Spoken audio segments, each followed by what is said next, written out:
Pag binaliktad mo ang umaga, hindi ka na late. Anyway, this is Bicycle Dragon Ball Z playing cards. Isa to sa mga cards o yung mga decks na makikita nyo sa imperfect sale natin. So, bubuksan natin to.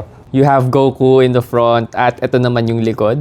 It's one way back kasi mag-iiba yung character dito at iba rin yung character dito. Pero yung details niya sa top and front, parang pareho lang, no? Ayan. You have 4 different Jokers, mga based on the series, diba? Tapos ito si Majin Buu. Which reminds me, yung content ni Pio na si Majin Buu tsaka si Piccolo. Yun, tuwang-tuwa ako nun. Next, yung other cards, meron siyang, ito yung Ace of Spades niya.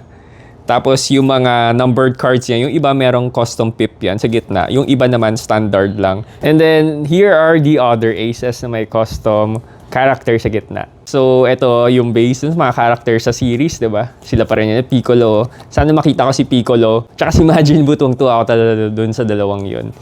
Yan. And Goku and this one. And here's the back design. As mentioned, it's a one-way back kasi magkaiba yung character dito sa taas, sa top, and magkaiba rin sa bottom. So, isa lang to sa mga makikita nyo doon sa imperfect sale na to. And this is sold ng discounted. So, yun lang.